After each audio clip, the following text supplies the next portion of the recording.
تعجب ہے، خرافات روکنے کے لیے ان کے پاس کچھ بھی نہیں ہے، مگر نبی کا جشن منانے کے لیے بہت ساری چیزیں ہیں ان کے پاس۔ اب آئیے ایک شبہ ہے یہ جو وارد کر رہے ہیں وہ ذرا سن لیں۔ موصل کا علاقہ، اربل کا بادشاہ یہ توصیف الرحمان صاحب ہے، ذرا سنیں۔ موصل کا علاقہ، اربل کا بادشاہ ملک مظفر، سب سے پہلے ملک مظفر نے عید میلاد النبی کی یہ بدعت کا آغاز کیا۔ عید میلاد النبی کی بنیاد پر اس ٹاپک پر سب سے پہلے لکھے جانے والی کتاب ابو الخطاب ابن دہیہ نے لکھی۔ یہ کتاب 7ویں صدی ہجری کے اندر، اس سے پہلے زمانہ پاک تھا اس بدعت سے۔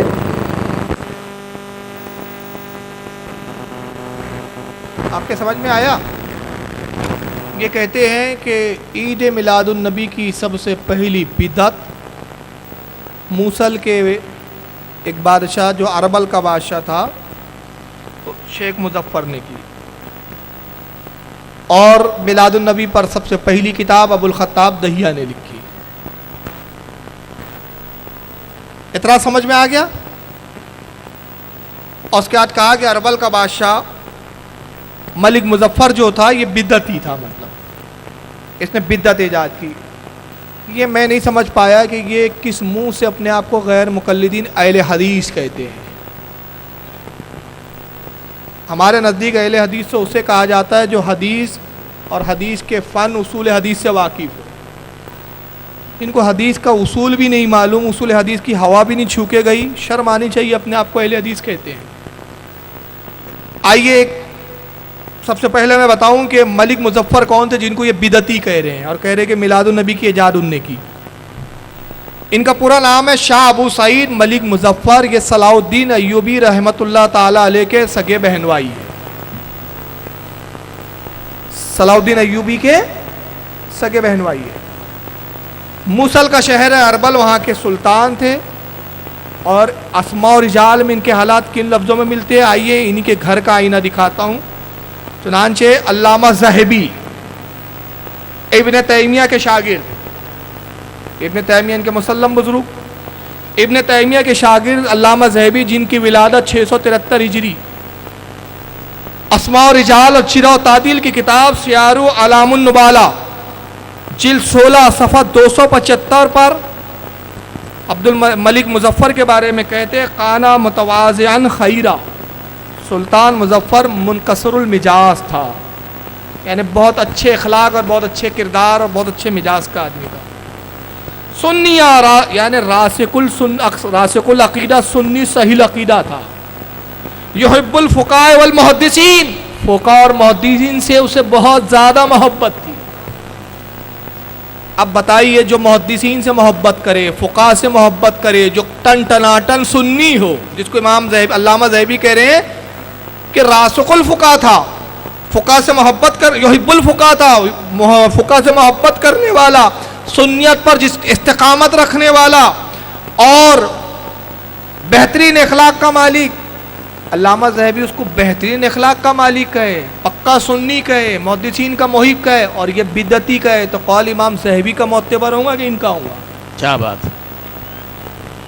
ابن کثیر کیا لکھتے ہیں؟ انہی کے گھر کے بزرگ ابن کثیر البدایہ والنہایہ جلد نمبر 9 صفحہ 18 پر ملک مظفر کے بارے میں کہتے ہیں الملک و مظفر و ابو سعید ابن زین الدین علی، کہتے ہیں ان کا پورا نام المظفر ابو سعید بن زین الدین علی ہے، احد الاجواد و سعادات القبرى، اور کہتے ہیں کہ ایک سقی اور عظیم سردار تھے۔ عظیم سردار کہہ رہے، کون کہہ رہے؟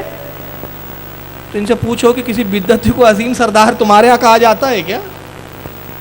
عظیم سردار تھے، اور اس کے بعد کیا کہا؟ وسعادت القبرى، اور بزرگ ترین بہترین انسان تھے، والملک الامجاد، اور بزرگ ترین بادشاہ تھے۔ بزرگ سے مراد وہ عمر دراز نہیں ہے، یہاں ہمارے یہاں بوڑھے کو بزرگ بولتے ہیں، محدثین کی اصطلاح میں بزرگ کہتے ہیں نیک متقی پارسا کو۔ بزرگ بادشاہ تھے. لہو آثار و حسنا, اور کہتے انہوں نے اپنی بہترین یادگاریں چھوڑی. اب بہترین یادگاریں کیا چھوڑی, آگے لکھا انہوں نے, کہتے ہیں کہ ان کا حال یہ تھا تقوی کا. ابن کثیر کہتے ہیں کہ ان کی بیوی کا نام تھا ربیعہ, جو صلاح الدین ایوبی کی بہن تھی. جب میلاد النبی کا جشن کرتے حال کیا ہوتا پتہ ہے آپ کو, 5000 بقرے ذبح کیے جاتے. سبحان اللہ سبحان اللہ. یہ وہ جشن مناتے تھے. مشہور بڑے بڑے ادیب آتے, اس میں 1,00,000 مٹی کے پیالے ہوا کرتے تھے, جس میں علماء مشائخ اور عوام کو مشروب پلایا جاتا. 30,000 مٹھائی کے تھال ہوتے تھے, 30,000. 5,000 بھنے ہوئے بکرے, 3, اور کہتے ہیں کہ 5,000 مرغیاں ہوا کرتی تھی جشن میں. اور اس زمانے میں آج کی بات ہے کہ 3,00,000 دینار صرف کیا کرتے تھے سرکار کے جشن میں. سبحان اللہ سبحان اللہ. اب یہ ابن کثیر لکھنے کے بعد ان کا صوفیانہ مزاج بتاتے کہ خود حال یہ تھا کہ نبی کے جشن پر اتنا خرچ کرتے تھے دل کھول کر, مگر خود کے لیے 5 درہم سے زیادہ قیمت کی کبھی قمیض نہیں پہنی. ان کی بیوی ربیعہ نے ایک دن پوچھا, صلاح الدین ایوبی رحمۃ اللہ تعالی علیہ کی بہن, کہتی ہے میرے سرتاج آپ اتنا خرچ کرتے ہیں غریبوں پر, یتیموں پر, سرکار کے جشن پر, اور بادشاہ حال یہ ہے کہ 5 درہم کی معمولی قمیض پہنتے. تو جواب دیا کہ نیک بخت, جو رقم میں اپنے پہ صرف کروں اگر وہ صدقہ کر دوں تو وہ بہتر ہے اس سے کہ میں قیمتی لباس پہنوں, اور یہ بہتر ہے کہ نبی کے جشن پر تو میں دل کھول کر خرچ کروں اور اپنی ذات پر میں قناعت کر لوں. اب اس کا مطلب کیا ہوا, در مختار میں ایک مسئلہ ہے کہ نیک کام میں جتنا خرچ کیا جائے سب جائز, اور حرام کام میں 1 روپیہ بھی خرچ کیا جائے تو اسراف. کیا بات. یہ اصول ہے. محدث سبت ابن جوزی, یہ بہت بڑے محدث گزرے ہیں, میرات الزمان کے اندر لکھتے ہیں کہ ملک مظفر ایک نیک سیرت بادشاہ تھے اور رسول اللہ کے جشن پر حد درجہ مبالغے کے ساتھ خرچ کیا کرتے, علماء مشائخ کو بلایا کرتے تھے, محدثوں کی خاطر تواضع کرتے, اور سبت ابن جوزی کہتے ہیں کہ علماء کو بڑے بڑے انعام و اکرام دیتے, اور یہ جشن پورا 1 ماہ چلا کرتا تھا. امام جلال الدین سیوطی رحمۃ اللہ تعالی علیہ کہتے ہیں, ان کی کتاب ہے حسن المقصد فی عمل المولود, صفحہ نمبر 3 پر ملک مظفر کا ذکر کرتے ہوئے کہتے ہیں کہ اللہ کی رحمت و ملک مظفر پر کہ اس نے رسول اللہ کے جشن کے لیے دل کھول کر خرچ کیا. سبحان اللہ. اور فرماتے ہیں کہ بڑے متقی اور پارسا بادشاہ تھے, ان کا حال یہ تھا کہ کبھی ان سے نماز قضا نہیں ہوئی. علماء کے چاہنے والے, محدثین کا احترام کرنے والے, فقہاء کی سے محبت کرنے والے, اور نبی پاک صلی اللہ علیہ وسلم کے میلاد پر 3,00,000 دینار صرف کیا کرتے. اور بھی بہت سارے حوالے میں چھوڑ رہا ہوں. میں ایک سوال کرنا چاہتا ہوں, جلال الدین سیوطی جس کو نیک کہے, ابن کثیر جس کو نیک کہے, خود علامہ ذہبی جس کو نیک کہے, آج کے غیر مقلدین اس کو بدعتی کہے. سمجھ میں آ گیا کہ ان کا دین نہیں ہے, ان کا دین ان کا نفس ہے. تو اب میں تو ایک نام دینا چاہتا ہوں ان کو, اللہ کرے نام مشہور ہو جائے. ان کو غیر مقلد بھی مت کہیے, ان کو مقلد نفس کہیے. کیا بات. یہ کسی امام کو نہیں مانتے. وقت آنے پہ امام ذہبی بھی نہیں چلتے, ابن کثیر بھی نہیں چلتے, جلال الدین سیوطی بھی نہیں چلتے. ان کا نفس سب سے بڑا علامہ ہے. یہ اپنے نفس سے پوچھتے ہیں کیا ہضم ہو رہا ہے تجھے, وہ قبول, جو ہضم نہیں ہو رہا ہے وہ بدعت. کیا بات ہے. تو یہ مقلد نفس ہے. اب آج سے ان کو غیر مقلد مت کہیے. کون کہتا ہے یہ مقلد نہیں, یہ نفس کے مقلد ہے. اور یہ قرآن کہتا ہے, میں نہیں کہتا ہوں. اے محبوب ذرا دیکھ تو اس کا حال جس نے اپنے نفس کو اپنا خدا بنا لیا ہے. کیا بات ہے. ذرا اس کا حال تو دیکھ.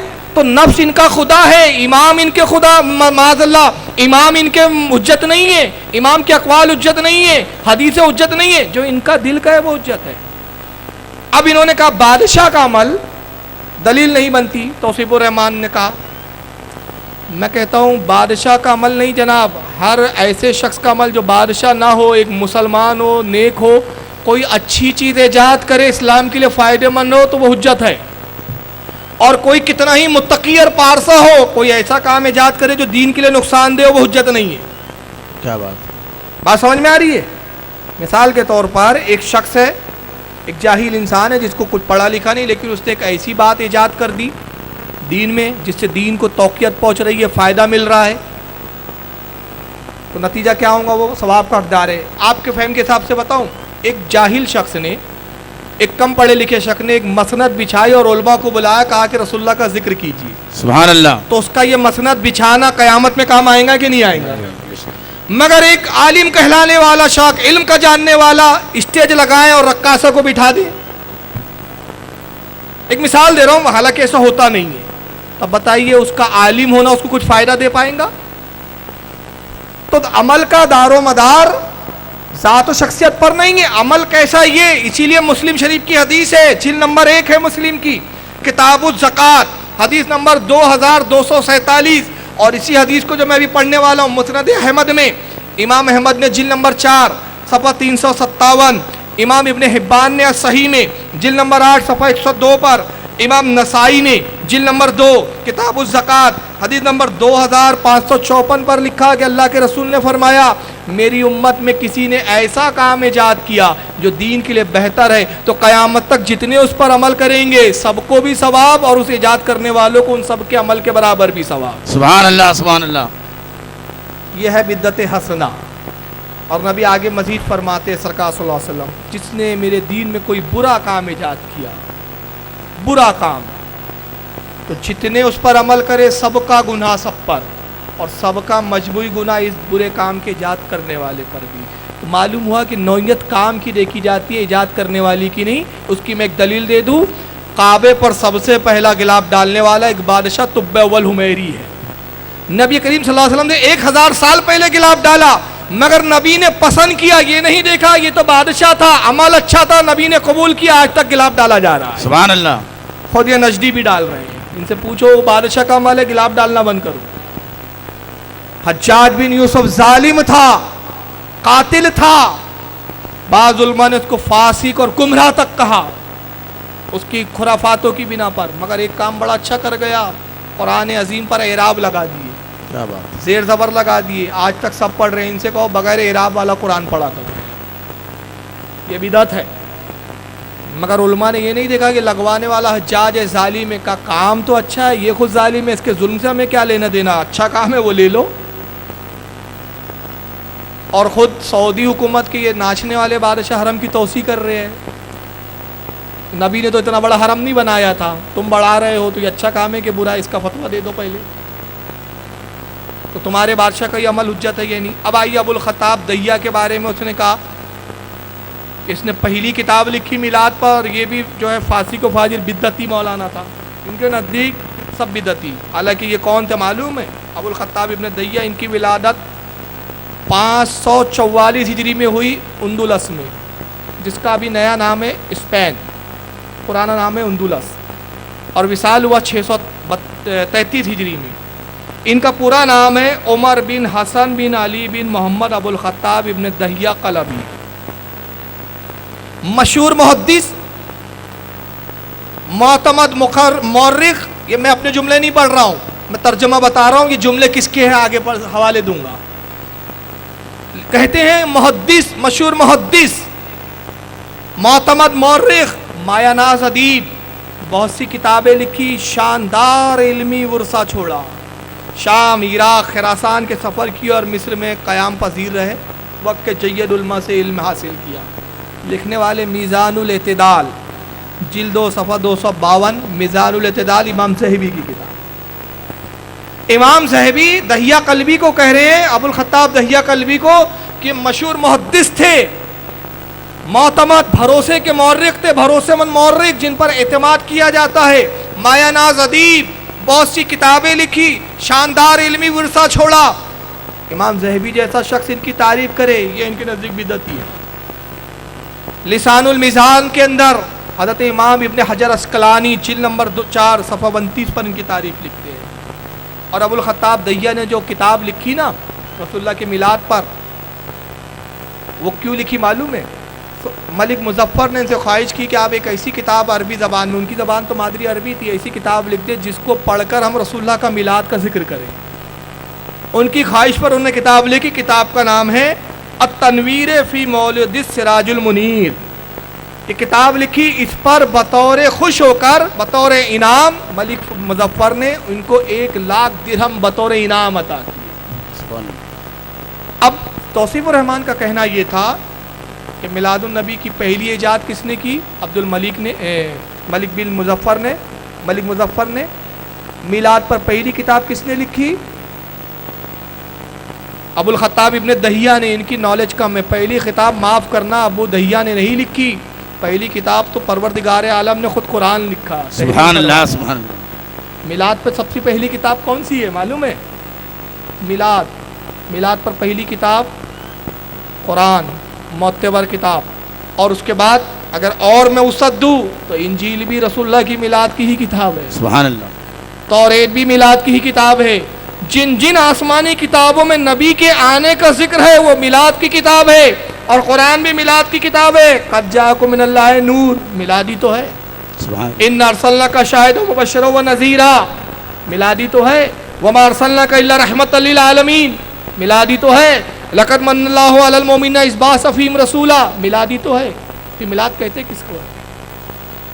اب آئیے دوسرا اعتراض کا ان کا شبہ دیکھ لیں، یہ طالب الرحمان کو سنیں۔ ولادت میں تو اختلاف ہے، کوئی کہتا ہے 9 ربیع الاول کو پیدا ہوئے، کوئی کہتا ہے محرم میں پیدا ہوئے، اس لیے کہ جب پیدا ہوئے تھے آپ نبی نہیں تھے، آپ کی تاریخ کو یاد نہیں رکھا گیا۔ اللہ کے نبی فرماتے ہیں میں سوموار کے دن پیدا ہوا، لیکن تاریخ نہیں بتلائی کہ میں 12 ربیع الاول کے دن پیدا ہوا، تاریخ 12 تھی، یہ فرمایا میں سوموار کے دن پیدا ہوا۔ لہذا تاریخ میں اختلاف ہے کہ آپ پیدا کب ہوئے، لیکن اس بات پر تو اتفاق ہے سب کا کہ آپ کی وفات 12 ربیع الاول ہے، اور 12 کو ہی ہمارے ہاں جشن کی انتہا ہوتی، حکومت بھی حصہ لیتی۔ شیطان مسلمانوں کے دل میں جو محبت نبی کی ہے اس طریقے سے نکالتا ہے کہ نبی کے بیماری کے ایام میں اور ان کی وفات کے موقع پر ان لوگوں سے وہ کام کرواتا ہے جو ایک طرف بدعت ہے اور دوسری طرف نبی سے دشمنی ہے۔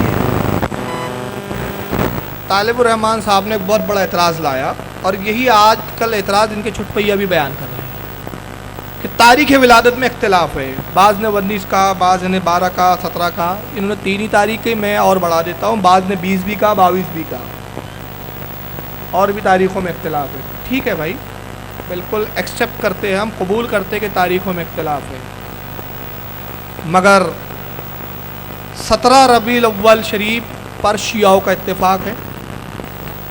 شیعہ حضرات کہتے ہیں ان کے محقق نے تحقیق کی، ان کے مجتہدوں نے تحقیق کی، اور انہوں نے اپنے اعتبار سے اپنی کتابوں سے تحقیق کر کے اس پر فیصلہ کیا کہ 17 ہی صحیح ہے 12 ربیع الاول۔ ہمارے ناگپور کے شیعہ 17 کو ہی میلاد النبی مناتے ہیں۔ اعلیٰ حضرت فاضل بریلوی نے تحقیق کی ہمارے ہاں، اور علامہ عبدالباقی زرقانی نے تحقیق کی، امام قسطلانی نے تحقیق کی، اور ائمہ نے تحقیق کی، اور تحقیق کر کے بتایا 12 صحیح ہے۔ اختلاف تو ہے مگر 12 صحیح ہے، تو ہم نے 12 پر اتفاق کر لیا۔ بھائی سنیوں نے 12 لے لیا، شیعوں نے 17 لے لیا، تمہارے یہاں کوئی محقق نہیں ہے کہ اب تک؟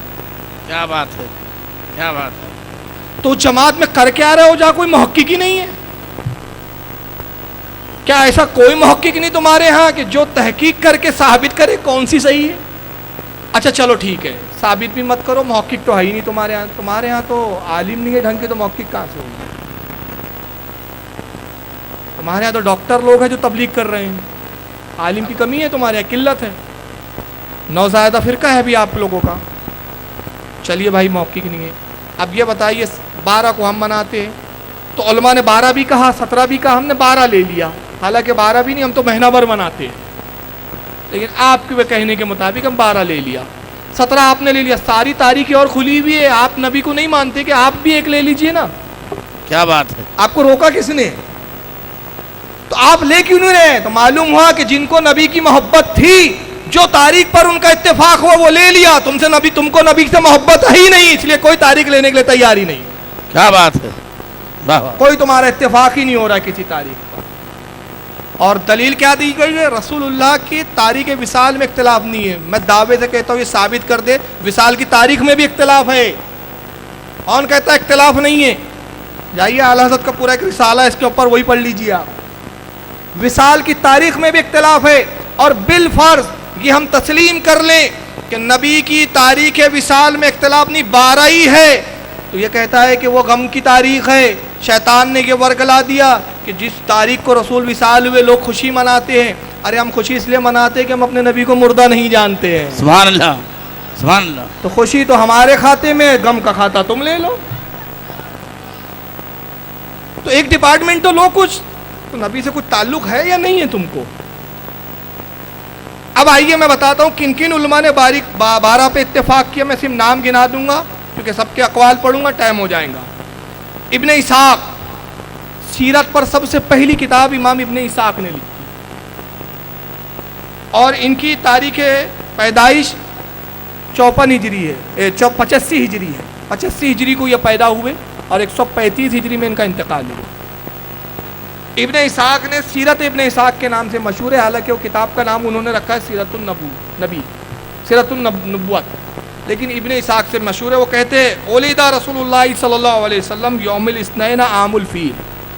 کہتے سرکار کی ولادت پیر کے روز عام الفیل، یعنی جب وہ لشکر آیا تھا ابابیل کا اس وقت ہوئی. ان کے شاگرد ابن ہشام، ان کی تاریخ کی کتاب بڑی مشہور ہے سیرت النبوت.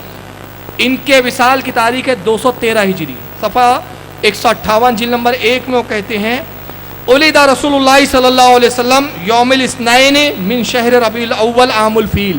کہتے رسول اللہ کی تاریخ ولادت 12 ربیع الاول ہے اور ربیع الاول شریف کا مہینہ ہے. سبحان اللہ سبحان اللہ. اور اس وقت جب عام الفیل ہوا، یعنی الفیل جی ہاں اسی سال آمد ہوئی جس سال وہ لشکر ابابیل کا آیا اور وہ ابرہا کے لشکر کو ہلاک کیا.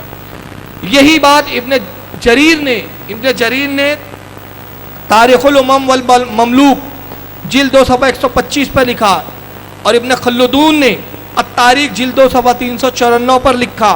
عبد الرحمن ابن جوزی رحمۃ اللہ علیہ نے الوفا میں صفحہ 87 پر، حافظ ابو الفتح اندلیسی نے عیون الاثر جلد 1 صفحہ 33 پر، شاہ عبدالحق محدث دہلوی نے مدارج النبوۃ جلد نمبر 2 صفحہ 14 پر، امام عبدالرزاق نے، اور اس کے علاوہ امام احمد بن محمد کستلانی نے مواہب اللدنیہ، اور اسی طرح امام عبدالباقی زرقانی نے شرح مواہب میں. یہ تمام اور بھی بہت سارے علماء ہیں. ایک جمہور علماء کا حضرت نے ثابت کیا ہے کہ جمہور کا اجماع، ایک بڑی تعداد، ایک میجورٹی کا اجماع 12 ربیع الاول پر ہے. سرکار کی ولادت کی تاریخ 12 ہے. آئیے اب یہ توصیف الرحمان کا بھی ایک اعتراض ہے. اور مزے کی بات، تاریخ کا یہ اختلاف کہ نبی 9 ربیع الاول کو پیدا ہوئے یا رسول اللہ صلی اللہ علیہ وسلم 12 کو پیدا ہوئے، شیعہ روایات کے مطابق 17 کو پیدا ہوئے، یہ تاریخ کا اختلاف دلیل ہے کہ صحابہ نے اس عمل کو نہیں منایا. کیوں؟ پاکستان والوں، پاکستان کس دن آزاد ہوا؟ کیوں جی؟ 14 اگست کو. انڈیا والے، انڈیا کب آزاد ہوا؟ 15 اگست کو. اب 100 سال نہیں 700 سال بھی گزر جائے تو اختلاف ہو سکتا ہے اس تاریخ میں. کیوں؟ کیونکہ جس دن سے آزاد ہوا اسی دن سے جشن منایا جا رہا ہے. ہر نسل دیکھتی ہے 14 کو پاکستان، 15 کو انڈیا کا یوم آزادی ہے. کوئی اختلاف ہو سکتا ہے؟ پہلے دن سے جشن چل رہا ہے نا. 100 سال بھی گزر جائیں گے تو اختلاف. اور اگر یہ جشن نہ ہوتا تو پھر میں رقیم اختلاف ہوتا کہ یار پتہ نہیں 14 کو ہوا تھا، پتہ نہیں 16 کو ہوا تھا. یہ تو پہلے دن سے خوشی اور جشن چل رہا ہے. اگر رسول اللہ صلی اللہ علیہ وسلم کی پیدائش سے پہلے دن سے یہ جشن عید میلاد النبی ہوتا، میٹھے کی آمد مرحبا، سہنے کی آمد مرحبا، پیارے کی آمد مرحبا، حبیب کی آمد مرحبا، اگر یہ پہلے دن سے یہ عمل ہوتا تو پھر تاریخ میں اختلاف. تاریخ کا اختلاف بتایا انہوں نے بھی، اس کی دلیل بڑی عجیب و غریب لائی کہ 14 کو پاکستان آزاد ہوا، 15 کو ہندوستان ہوا. تاریخ آج تک لوگ یاد ہے. مطلب ان کے نزدیک پاکستان اور ہندوستان اس کا جشن آزادی منانا تو جائز ہے. کیا بات ہے. یہ تو سمجھ میں آ گیا. یعنی چونکہ یہ انہوں نے بتایا کہ بھائی اگر اتفاق ہو تاریخ پر تو جشن منایا جا سکتا ہے، اتفاق نہیں اس لیے نہیں منا سکتے. تو ان کے نزدیک جشن آزادی منانا چاہیے ملک کا، مگر جس دن پوری دنیا میں ظلم و ستم سے دنیا آزاد ہوئی، وہ آزادی کا جشن منانا ان کو منظور نہیں ہے۔ وہ جشن کا دن کون سا ہے؟ میلاد النبی کا۔ اب دوسرا انہوں نے کیا لایا کہ اگر تاریخ میں اختلاف نہ ہوتا تو پہلے دن سے ذکر ہوتا۔ ارے ذکر میلاد تو ہمیشہ ہوتے آیا ہے، چلیے آپ یہ کر لیجئے، تاریخ کے اختلاف کو چھوڑیے، آپ جب چاہیے آپ بھی میلاد النبی منا لیجیے کیجیے، آپ کو روکا کس نے؟ اب یہ ایک حقیقت ہے اصل میں کہ اختلاف کی وجہ کیا ہے۔ جب سرکار کی جلوہ گری ہوئی تو پورے عرب کا جو معاشرہ تھا اس وقت تو کوئی نبی کا تصور ہی نہیں تھا اس قوم کا۔ ان کا تو حال یہ تھا کہ 365 معبودوں کو پوچھتے تھے وہ، اور لکھنے والے گنتی پر تھے، انگلیوں پہ گنے جاتے تھے، لکھنے کا دستور نہیں تھا عرب میں کہ تاریخ لکھ لیں۔ تو یہ اختلاف تو ہوا، ٹھیک ہے۔ اب جب سرکار نے اعلان نبوت کیا، جب معلوم ہوا کہ یہ نبی ہے، عظیم ہے، اب کب سرکار کی ولادت ہوئی اس پر قیاس کیے گئے، کسی نے کہا 12، کسی نے 17، جیسا بھی ہوا، لیکن نبی نے ایک نص قطعی سے، ایک عمل سے تو ثابت کر دیا کہ میلاد منانا چاہیے، اس تاریخ کے اختلاف میں مت جاؤ۔ میں جب اعلان نبوت کے بعد روزہ رکھ کے اپنا میلاد منا رہا ہوں تو تم کیوں نہیں منا رہے ہو؟ سبحان اللہ۔ نفس میلاد کا تو وجود ہو گیا، اس کا تو ثبوت مل گیا، تو اب آپ اس کی طرف توجہ کیجئے۔ مگر ہو رہا کیا ہے، خامخواہ تاریخ کے اختلاف میں الجھا کر یہ بتایا جا رہا ہے کہ میلاد النبی نہیں منانا چاہیے۔ اچھا پھر اسی میں تھوڑی اختلاف ہے، حدیثوں میں اختلاف ہے، تو کیا آپ اسلامی چھوڑ دوں گے؟ چلیے ایک میں مثال دے دوں آپ کو، بخاری شریف اٹھائیے آپ، قرآن کے بعد سب سے افضل کتاب، پہلی حدیث امام بخاری لاتے کتاب الوضو میں، سرکار نے وضو کیا، ایک مرتبہ سارے اعضاء کو دھویا۔ اسی کے نیچے دوسری حدیث لائی، سرکار نے وضو کیا، 2 بار دھویا۔ اسی میں حدیث لائی 3 بار دھویا۔ اب آپ ایک کام کریں، وضو کرنا ہی چھوڑ دیجیے، کیا بات، اختلاف ہے، اب کیا کریں؟ یہ ہے آپ کی عقل، وضو کرنا ہی چھوڑ دیجیے۔ اب رفع کیا نہیں کیا یہ بھی اختلاف ہے، آپ نے کچھ حدیثیں لا کے دی کہ رفع کیا، ہمارے ائمہ بھی رفع نہ کرنے کی حدیثیں لاتے، اختلاف ہو گیا نا۔ اب ایسا کیجیے، آپ نماز پڑھنا ہی چھوڑ دیجیے، اب کیا کرنا، پڑھنا کہ رفع کرنا کہ نہیں کرنا؟ اس سے بہتر ہے کہ نماز ہی چھوڑ دو۔ تو ایسے کئی چیزوں میں اختلافات ہے، اختلاف میں چیز نہیں چھوڑی جاتی بلکہ تحقیق کی جاتی ہے، اور یہ تو طے ہو گیا کہ آپ کیا کوئی تحقیق کرنے والا محقق نہیں ہے۔ تو میں اپیل کروں گا ان لوگوں سے، ایسی جماعت میں مت جاؤ جہاں محقق ہی نہ ہو کوئی، کیا بات ہے، جو اپنے نبی کی ولادت کے دن کو طے نہیں کر سکتے، وہ تمہارے دین کے اور کیا معاملے طے کر پائیں گے؟ کیا بات، تو ایسی جماعت میں کیوں جا رہے ہو؟ اب آئیے ذرا ان کو سنیں، طالب الرحمان کو۔ اب یہ کہہ رہے میلاد مت مناؤ، غم مناؤ، انہوں نے نیا اصول لایا ہے، سنیے۔ بلال آپ کے غلام کی حالت کیا تھی، آپ کے صحابہ کی حالت کیا تھی، ان کی حالت کیا تھی اور ان کے آقا کی حالت کیا تھی، اور ہماری حالت کیا؟ یہ وہ حالت ہے جو صحابہ اکرام، اہل بیت، اللہ کے نبی اور ان افراد کی تھی جو لا الہ الا اللہ پڑھنے والے تھے۔ ان کی حالت کو دیکھو اور اپنی حالت کو دیکھو اور موازنہ کرو کہ آیا ہم حق پر ہیں یا وہ حق پر تھے۔ یہ جلوس ہم ہی نکالتے ہیں نا، جشن ہم ہی مناتے ہیں، سبیلے ہم ہی لگاتے ہیں، کن ایام میں؟ نبی کی بیماری کے ایام میں اور نبی کے فوت ہونے والے دن۔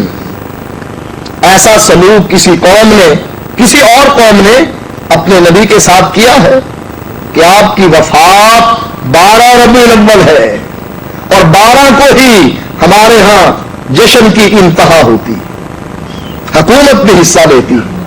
شیطان مسلمانوں کے دل میں جو محبت نبی کی ہے اس طریقے سے نکالتا ہے کہ نبی کے بیماری کے ایام میں اور ان کی وفات کے موقع پر ان لوگوں سے وہ کام کرواتا ہے جو ایک طرف بدعت ہے اور دوسری طرف نبی سے دشمنی ہے۔ بدعت کا جو حکم کس چیز پہ لگایا کہ جب سرکار کا وصال ہوا 12 ربیع الاول کو، بلال کی کیا حالت تھی، حضرت عمر کی کیا حالت تھی، یہ سب غم میں تھے۔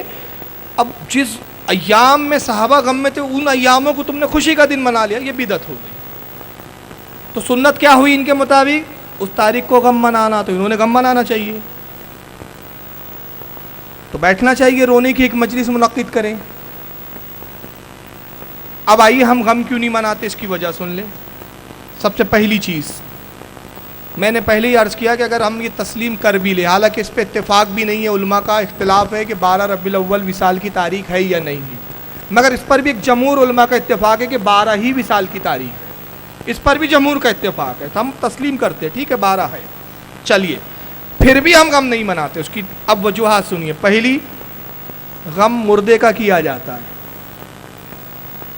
اور نبی کو ہم مردہ نہیں مانتے۔ ہمارے امام نے تو ہمیں یہ عقیدہ دیا ہے، تو زندہ ہے واللہ، تو زندہ ہے واللہ، میرے چشم عالم سے چھپ جانے والے۔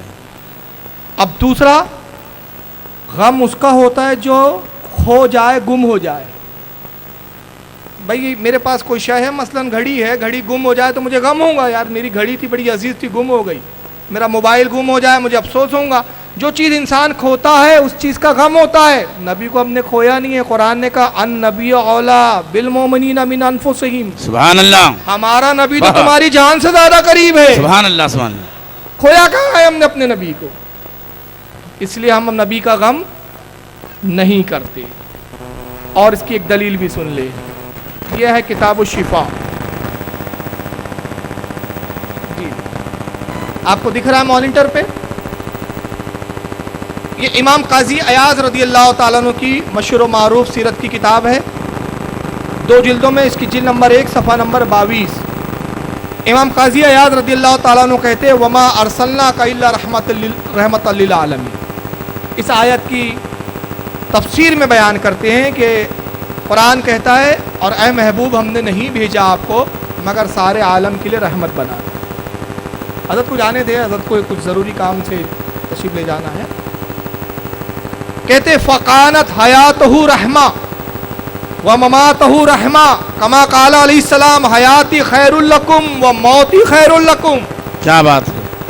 اس آیت کی تفسیر میں امام قاضی ایاز نقل کرتے ہیں کہ بس رسول اللہ کی حیات بھی رحمت ہے، رسول اللہ کا وصال فرمانا بھی رحمت ہے، جیسا کہ سرکار صلی اللہ علیہ وسلم نے خود فرمایا اے لوگوں میری حیات بھی تمہارے لیے بہتر ہے، میرا انتقال کرنا بھی تمہارے لیے بہتر ہے۔ بے شک میں زندہ ہوں تو زمین پر ہو کر تب بھی تمہارے لیے اللہ کی بارگاہ میں دعائیں کرتا ہوں، وصال کے بعد تو میں قرب خداوندی میں اور زیادہ بڑھ جاؤں گا، تب بھی میں تمہارے لیے دعا کروں گا۔ تو نبی کی حیات اور موت میں کوئی فرق نہیں ہے۔ آئیے ایک اور حدیث سن لیں کتاب الشفا سے۔ کسی کو اگر ہاضمہ اچھا نہ ہو اور یہ ہضم نہ ہو تو آئیے پھر سیاستہ کی ایک کتاب سے سن لیں۔ ان ابی درداء رضی اللہ تعالیٰ عنہ قال قال رسول اللہ صلی اللہ علیہ وسلم، ابو درداء کہتے ہیں کہ اللہ کے نبی اللہ کے رسول صلی اللہ علیہ وسلم نے ارشاد فرمایا ان اللہ تعالی حرم علی الارض ان تقولوا اجساد الانبیاء فنبی اللہ حی یرزق۔ اور وہ کہتے ہیں اللہ کے نبی نے ارشاد فرمایا بے شک ان اللہ، بے شک اللہ تعالیٰ نے حرام کر دیا ہے زمین پر کہ وہ انبیاء کے جسموں کو کھائے۔ نبی مرتے نہیں ہیں، صرف جگہ تبدیل کرتے ہیں، اور فرمایا کہ وہ زندہ ہے اور ان کو اللہ کی طرف سے رزق دیا جاتا ہے، رزق پاتے ہیں۔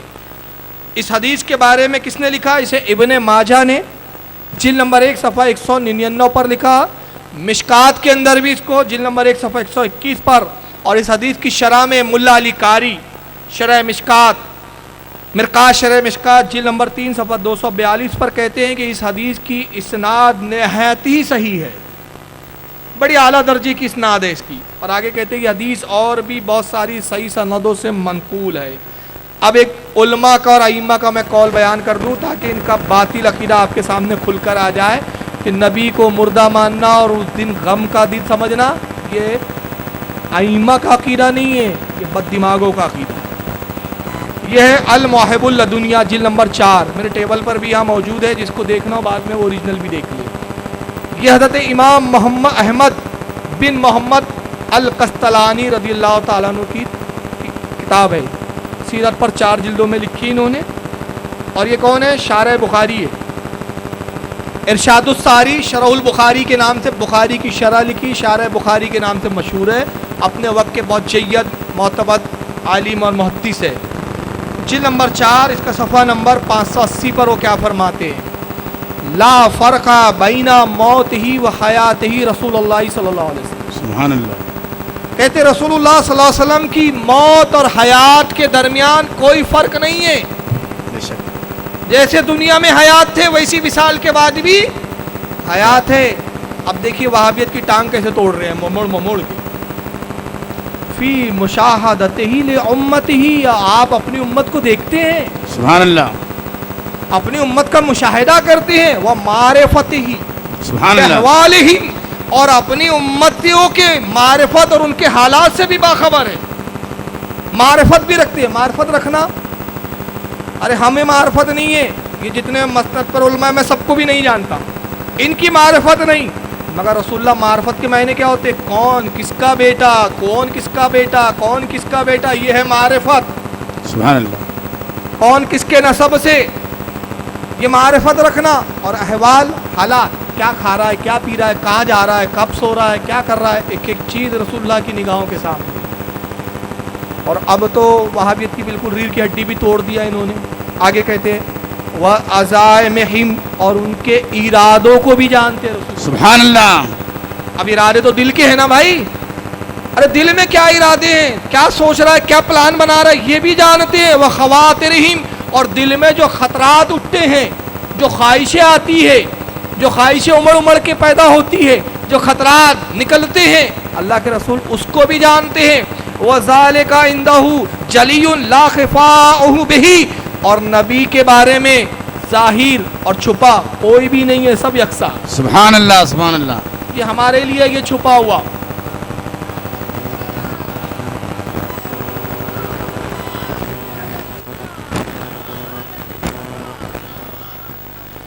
تو یہ ہمارے لیے ہے، یہ چیز چھپی ہوئی ہے، یہ چیز دکھ رہی ہے. لیکن رسول اللہ کے لیے کوئی چیز چھپی ہوئی نہیں ہے اور کوئی ظاہر، سب یکساں. ظاہر بھی چھپی ہوئی بھی ظاہر کی طرح ہے. تو یہ نبی کی شان ہے. نبی نے ہم سے جدا، ہمارے حالات سے خبر. تب بتائیے غم منایا جائے کہ نبی کی آمد کی خوشی منائی جائے؟ اور اگر بالفرض اب بھی آپ کو مزید ہے کہ نہیں غم بھی مناؤ، چلو ایسا کرو کہ وصال مغرب کے وقت ہوا، ولادت صبح صادق کے وقت ہوئی، تو صبح خوشی مناؤ، رات میں غم مناؤ. تو ہم تو زندہ مانتے ایسا کرتے ہیں کہ ہم تو خوشی مناتے رہتے، تم غم مناتے رہو. اور پتہ نہیں یہ کیسے اہل حدیث ہے، میں نہیں سمجھ پایا آج تک. یہ فرقہ مجھے اب تک کھوپڑی میں نہیں بیٹھا. ایک بار کہ دیوبندی کچھ سمجھ میں آنے لگتے ہیں کہ چلو یار حنفی ہے، تقلید کرتے، کچھ تو ائمہ وغیرہ کے کچھ قول لا لیتے. یہ تو بالکل فرقہ عقلیہ ہے، عقل کے گھوڑے دوڑاتا ہے. ان کو یہاں وہ حدیث نظر نہیں آئی، قرآن کی آیت نظر نہیں آئی کہ اللہ کے رسول نے فرمایا، قرآن نے کہا کہ کسی کو غم نہیں کرنا چاہیے سوائے اس عورت کے جس کا شوہر مر جائے، 4 مہینے 10 دن سے زیادہ وہ عدت نہ گزارے، غم نہ کرے. 3 دن سے زیادہ کسی کو غم نہیں کرنا چاہیے. سرکار نے ایک جگہ فرمایا وہ ہم میں سے نہیں جو اپنے مرنے والے پر وویلا کرتا ہے، غم سینے پیٹتا ہے اور 3 دن سے زیادہ وہ وویلا مچاتا ہے اور غم کرتا ہے. 3 دن سے زیادہ غم کی اجازت نہیں. تو عام لوگوں کے لیے اجازت نہیں، جو ہم سے مرتے ہیں جدا ہوتے ہیں تو جدا ہی ہوتے ہیں. نبی کے وصال سے تو جدائی ہوئی بھی نہیں، تو 14 سال تک نبی کا غم کیوں؟ کیا بات ہے. تو یہ تو سب سے بڑی حماقت ہے. اور اس کے بعد آئیے، صحابہ نے میلاد النبی منایا، خوشی منائی. جیسے خوشی کی ایک دلیل دے دوں میں، بخاری مسلم کی حدیث ہے، رسول اللہ ہجرت فرما کے مدینہ تشریف لائے. دیکھا قوم یہود خوشی کا اظہار کر رہے ہیں. آنے والے بیانات پہ انشاءاللہ وہ پوری طویل حدیث بیان کروں گا. ان کی عورتیں زیورات سے آراستہ ہے. سرکار نے کہا کیا بات ہے، آج تمہاری کوئی عید کا دن ہے؟ رسول اللہ نے کیا پوچھا؟ حدیث کے الفاظ ہے عید کا دن ہے. انہوں نے کہا آج ہماری عید ہے. کہا عید کیا ہے، کیوں عید ہے؟ کہا آج ہی کے دن 10 عاشورے کی تاریخ تھی، آج ہی کے دن اللہ تعالیٰ نے موسیٰ کو فرعون سے نجات دی، قوم میں بنی اسرائیل اس سے نجات پائی. اس دن کو ہم جشن مناتے ہیں. سرکار نے کہا موسیٰ سے زیادہ ماننے کے تم سے زیادہ ہم حقدار ہیں. یہ دن ہمارے لیے تم سے زیادہ بڑھ کر ہے کہ اب عید منائے. فرمایا یہ 1 روزہ رکھتے ہیں، تم 2 رکھے ہو. سبحان اللہ. اب موسیٰ علیہ السلام کی قوم کو فرعون سے اور ظالموں سے نجات ملی، وہ دن عید کا تھا. صحابہ عاشورے کا روزہ رکھتے رہے، آج تک اس روزے کی فضیلت برقرار. مگر تاریخ میں ملتا ہے کہ وصال کے بعد، رسول کے وصال کے بعد صحابہ نے غم کی مجلس کا انعقاد کیا ہو؟ نہیں ملتا. تو غم کی مجلس کے انعقاد نہیں ملتا، بلکہ خوشی کی مجلس کے انعقاد ملتے ہیں. تو یہ ان کی بات جو ہے یہ طور صحیح نہیں ہے. اور آخری بات پہ میں یہاں ختم کر رہا ہوں کہ غم اس کا کرو، غم تو انہیں ہی کرنا چاہیے، ہمیں زیب نہیں دیتا. ہمیں اس لیے زیب نہیں دیتا، ہم جانتے ہیں کہ ہمارا رسول شفیع ہے. غم ہی نہیں کرنا چاہیے کہ نبی کو یہ مردہ مانتے ہیں، ان کا عقیدہ بھی مردہ ہے، ان کا نظریہ بھی مردہ ہے. تکلیف انہیں کو ہے. چلیے آئیے آخری میں توصیف الرحمان کا بھی آپ نے ایک جملہ سنا تھا کہ میلاد صحابہ نے نہیں منایا. اب میں ایک حدیث کی کتاب دکھا رہا ہوں آپ کو، حدیث کی تو نہیں ہے، بہرحال یہ سیرت کی کتاب ہے، نعمت القبریٰ. یہ اس وقت ہاتھ میں بھی موجود ہے، ترکی سے چھپی ہے، یہاں سے چھپی بھی نہیں ہے. کتاب کے لکھنے والے امام شہاب الدین احمد بن حجر الحیتمی الشافعی. اس کتاب کا صفحہ نمبر 6 ایک باب قائم کیا انہوں نے، امام ابن حجر نے، فصل فی بیان فصل مولد النبی صلی اللہ علیہ وسلم. کہتے ہیں اس بات کا بیان کہ نبی پاک صلی اللہ علیہ وسلم کی ولادت کے ذکر کا بیان. قال ابو بکر صدیق رضی اللہ عنہ من انفق درہما علی قرآت مولد النبی صلی اللہ علیہ وسلم کان رفیقی